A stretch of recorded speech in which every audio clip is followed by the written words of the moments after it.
Selamat malam pemirsa, senang sekali kita bertemu lagi di Provokatif Proaktif.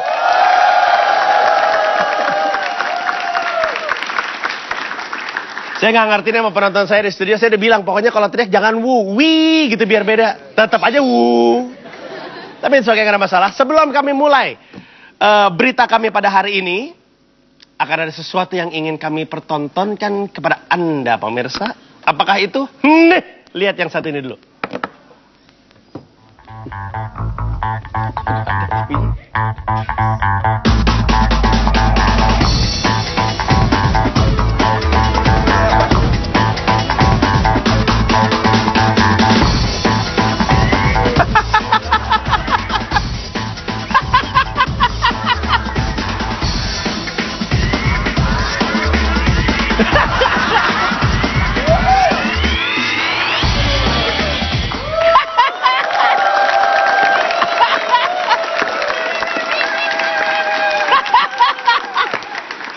Sejuta topan badai.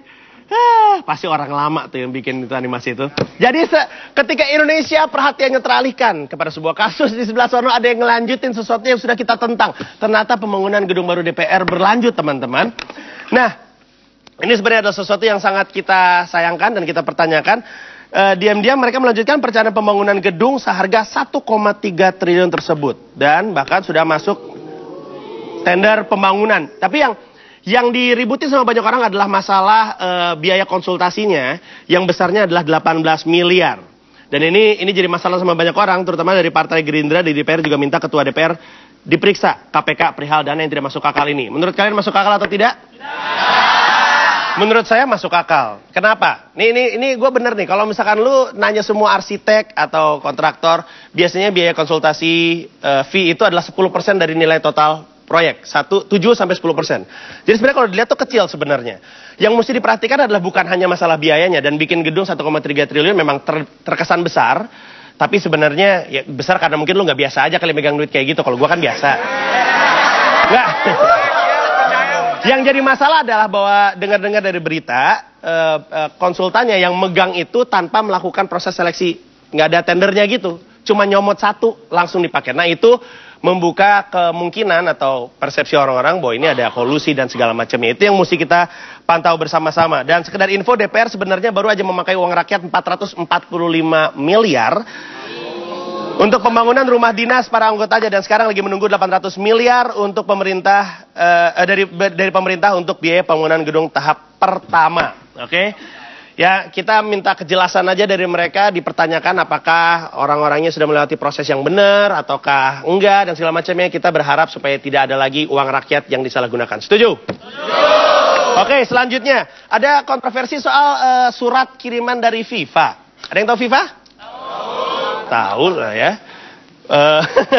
Jadi katanya ada yang bilang surat yang dikeluarkan oleh FIFA yang katanya diumumkan oleh PSSI itu katanya palsu. Kenapa palsu? Ada beberapa banyak poin yang menyebabkan keraguan keaslian dari surat tersebut. Pertama, dikirim tanggal 10 Januari 2011, dibalasnya tanggal 11 Januari 2011. Jadi terkesan kok cepet banget ya, kayak mencurigakan gitu kan. Yang kedua, halaman kedua ini hanya berisi tanda tangan. Biasanya surat formal nggak boleh seperti itu katanya.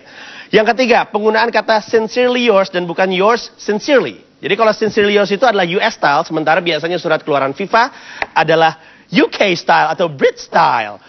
Kemudian ada lagi di atas tanda tangan sekjen FIFA tertulis Federation Internationale Football Association, di mana kita semua tahu FIFA itu sebenarnya adalah Federation Internationale de Football Association, dan ada banyak ketidaklaziman lainnya. Nah, cuman akhirnya FIFA juga ngeluarin pernyataan lanjutan, surat lanjutan menurut FIFA yang ngasih tahu bahwa sebenarnya surat ini benar. Cuman masalahnya surat lanjutan dari FIFA itu tidak pernah dilihat hard copy-nya, selalu bentuknya ini seperti ini, jadi capture dari screen gitu. Dan juga yang jadi pertanyaan lebih besar lagi adalah kita tidak tahu. Jadi kan ini kan gara-garanya PSSI ngirim surat ke FIFA keberatan akan adanya LPI. FIFA ngebalas dengan bilang oke, LPI legal, tolong diberesin. Nah ini jadi banyak yang nggak suka sama, terutama mereka yang mendukung LPI ya. Cuman yang jadi pertanyaan besar adalah surat yang pertama kali dikirimkan PSSI ke FIFA itu seperti apa, kita nggak pernah lihat. Kita nggak tahu tuh apa di situ benar yang dia tuliskan, yang dia komplain apakah benar ataukah dengan kebohongan. Itu yang jadi masalah dan itu yang harus diluruskan. Oke? Tepuk tangan dulu semuanya. Nah, kita semua setuju bahwa pemimpin harusnya orang yang bisa kita kagumi, orang yang bersih dan orang yang jujur. Setuju nggak? Setuju. Apakah saya orang yang jujur dan pantas? Oke. Nah, menurut data statistik yang juga diakui oleh Mendagri Gamawan Fauzi, separuh provinsi Indonesia, 17 dari 33 provinsi ini, nih ya, 17 dari 33 provinsi dipimpin oleh gubernur yang sedang tersangkut kasus korupsi sehingga harus dinonaktifkan dari jabatannya. Bayangin, sebanyak itu gubernur yang kasus. Gubernur-gubernur yang tersangkut tersebut antara lain adalah Gubernur Sumatera Utara, Syamsul Arifin. Ada yang dari Sumatera Utara? Nggak ada yang ngaku ya. Gubernur Kepri Ismet Abdullah, dan yang terakhir dinonaktifkan adalah Gubernur Bengkulu Agusrin Najamuddin yang melakukan korupsi dana sebesar 27 miliar rupiah. Ya. Nah nih sekarang nih, ini bagian yang mereka sekarang bunyinya wih. Nih yang perlu diperhatiin, bagaimana tidak mereka tergoda untuk melakukan kejahatan korupsi? Karena ongkos politik untuk memenangkan pilkada gubernur di Indonesia itu adalah sebesar 60 miliar. Ya, bahkan ada yang sampai 100 miliar. Sementara pendapatan gubernur 5 tahun itu menjabat ya 5 tahun itu paling banyak 6 miliar. Jadi kebayang utang yang mesti mereka kembalikan, kebayang nggak? Biaya untuk mereka bisa jadi itu 60 sampai 100. Duit gaji mereka adalah 6 miliar. Kan kurang tuh. Nah, makanya banyak yang menghabiskan masa mereka untuk ngebalikin duit setoran mereka sebesar 54 miliar. Dan inilah yang membuat banyak sekali korupsi terjadi di Indonesia. Jadi kita berasumsi selama politik uangnya ini masih kenceng banget, susah untuk kita bisa berharap pemimpin-pemimpin di Indonesia untuk bisa tetap bersih. Betul? Berarti harus ada banyak perubahan di Indonesia untuk ke arah yang lebih baik. Betul?